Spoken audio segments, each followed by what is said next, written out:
Bonjour à tous et bienvenue sur La Retraite à 40 ans, le podcast pour prendre sa vie en main. Chaque dimanche, retrouvez une personne comme vous qui échange sans fil sur ses origines, ses ambitions, ses aspirations, sa relation à l'argent.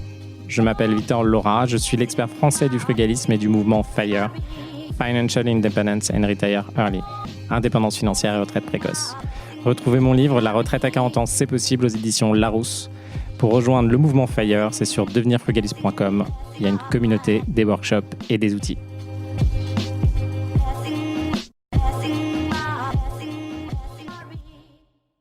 Bonjour à tous et bienvenue dans un nouvel épisode de La Retraite à 40 ans. On va revenir aujourd'hui sur la règle numéro 1 en immobilier. Alors, il y a la fameuse règle location, c'est-à-dire la localisation, en français. Et sinon, pour moi, la règle numéro 1 en investissement locatif, c'est de ne pas mettre de cash dans vos opérations. Alors, je vois pas mal de choses passer sur LinkedIn où des personnes font des projets immobiliers et après ils mettent leurs chiffres, etc. Ils sont très contents de dire qu'ils font du 10% par an de TRI ou du 11% par an de TRI. Le TRI, c'est quoi ? C'est par exemple, vous mettez 100 € en bourse. Si ça vous rapporte 10 € la première année et que vous ressortez, vous avez fait 10%. Ça, c'est votre TRI. Comment vous le calculez ? Vous mettez la somme que vous injectez au début dans un deal, vous le mettez en moins, vous mettez tous les flux que vous avez après impôt et après charge, si possible, de toutes les années. Et à la fin, vous récupérez votre grosse somme et vous tapez égal TRI ou IRR dans Google Sheet ou dans Excel. Je vous invite à faire ces calculs-là. C'est une des façons de comparer vos investissements qui est vraiment efficace. Ma problématique là-dedans, c'est attention. Ces deals, si vous faites des deals à 10% en calculant votre TRI sur de l'immobilier, alors oui, c'est mieux que rien. Si on fait une pyramide de l'investissement, oui, si vous faites ça et que vous n'allez pas faire d'autres investissements dans votre vie, vous serez très content d'avoir un appartement, un immeuble supplémentaire dans quelques années. Donc oui, c'est très bien. Mais attention, si vous êtes ambitieux, que vous voulez vraiment avancer, taper fort dedans, si vous faites du 10%, c'est-à-dire que l'argent que vous allez injecter dans l'immobilier, vous allez faire quasiment la même perf qu'en bourse, voire moins de perf que ce que vous pouvez faire en bourse. La problématique, on se le rappelle, dans l'immobilier, non seulement il faut comprendre, il faut se former, il faut comprendre, alors je déteste quand on dit qu'il faut se former, mais oui, il faut apprendre à comment on fait les choses, il faut avoir de l'expérience. Et après, il y a des emmerdes. Il y a des emmerdes dans l'immobilier, il y a des agences à gérer, il y a des locataires à gérer, il y a des nouvelles normes de DPE, il y a des nouvelles normes fiscales où on nous invente des nouvelles règles de CSG, CRDS, où on nous revarie les taux dans certains endroits, pas d'autres endroits, etc. Donc en tout cas, il faut suivre tout ça. Et après, vous avez une charge mentale, c'est-à-dire que quand vous pensez que vous avez un appart à Lyon, un appart à Paris, ou un appart, je sais pas où, à Aubervilliers, etc., ça vous crée quelque chose de supplémentaire. Le luxe dans la vie, et je peux vous le dire sincèrement aujourd'hui, c'est d'avoir le moins d'emmerdes possible et le plus de cash possible. Voilà, ça c'est le threshold, et j'en parle avec beaucoup de personnes autour de moi. C'est comment on fait pour continuer à avoir pas mal de cash en ayant le moins d'emmerdes possible. Et l'immobilier, ça génère un peu d'emmerdes.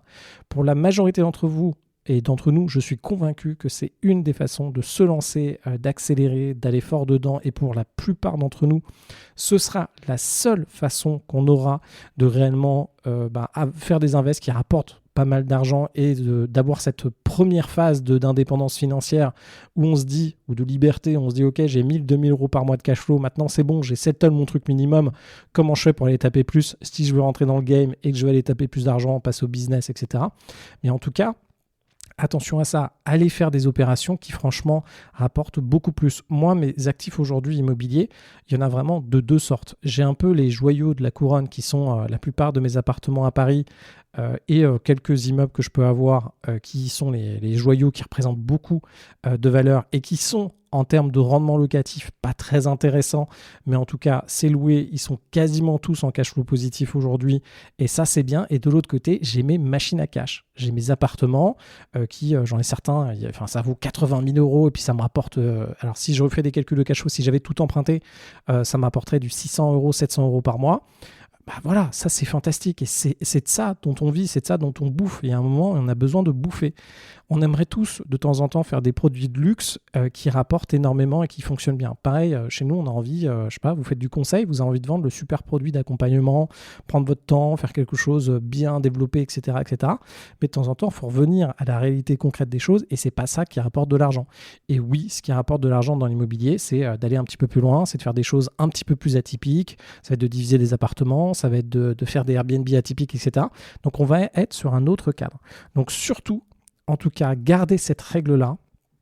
Débrouillez-vous pour ne pas mettre de cash dans l'immobilier. Votre cash, il n'est pas à mettre dans l'immobilier. Votre cash, il est à mettre de côté en bourse. Il est à garder si vous voulez faire des reprises de boîtes. Il est à garder si vous devez financer des choses que vous ne pouvez pas financer avec de la dette. L'immobilier locatif, ça se finance avec de la dette et tout le temps de la dette. Votre cash, vous le gardez. Au pire des cas, en fait, si vous faites un calcul rapide, vous allez emprunter, acheter un bien qui va être remboursé, voire qui va vous générer en plus avec les loyers. Donc ça, c'est fantastique. Et à côté, votre cash, vous pouvez l'investir en bourse et ça, c'est très bien. Si demain, vous avez besoin de partir quelque part, si demain, vous avez besoin de financer des choses qui ne se financent pas avec de la dette, et bien là, vous avez votre cash. Surtout, et même dans ce cas-là, si vous avez besoin de financer des choses, alors ça dépend ce que vous financez. Alors je devrais revenir dessus sur les actifs, les passifs. Je pense qu'ici, la plupart d'entre vous, vous faites un peu la différence entre ce qui rapporte de l'argent et ce qui ne rapporte pas de l'argent. Il y a un moment, plus vous investissez dans des actifs, et après, il faut surtout faire attention à vos goulots d'étranglement d'argent. Alors, ça arrive à beaucoup d'entre nous et ça m'arrive moi aussi. En fait, il y a plein de moments où en fait, je n'ai pas de cash.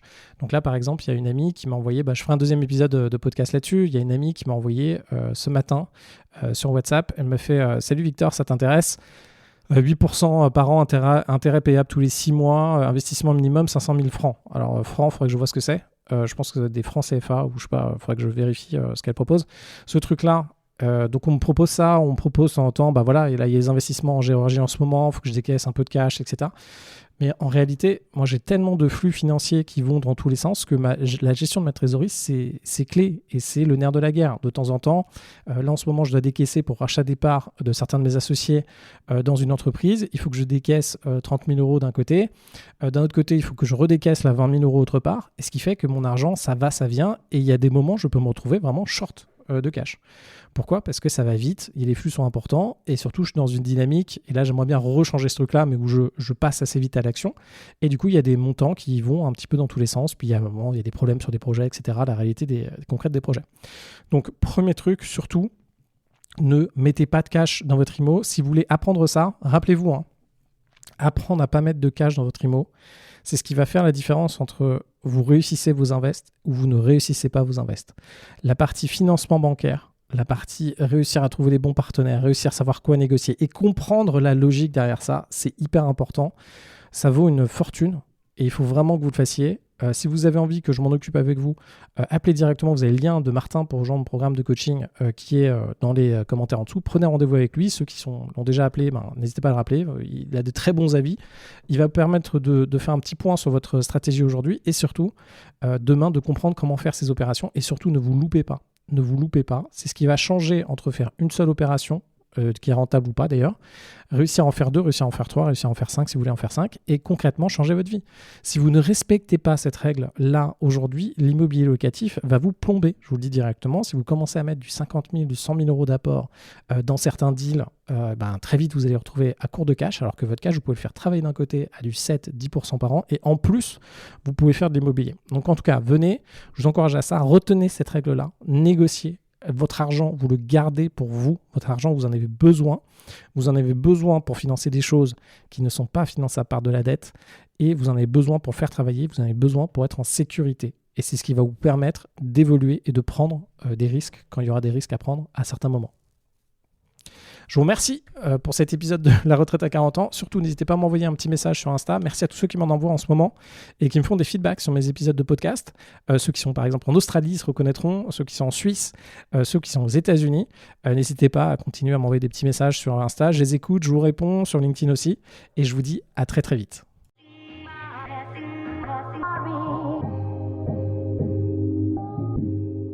Vous venez d'écouter un épisode de La retraite à 40 ans. N'hésitez pas à en parler autour de vous, à vous abonner, à rajouter 5 étoiles et à mettre un petit commentaire. Ça nous aide vraiment beaucoup. Pour être informé des nouveautés, rendez-vous sur devenirfrugaliste.com. Une question ? Je réponds sur LinkedIn, Victor Lora, L-O-R-A. Et surtout, n'oubliez pas, vous êtes déjà au top. À très vite.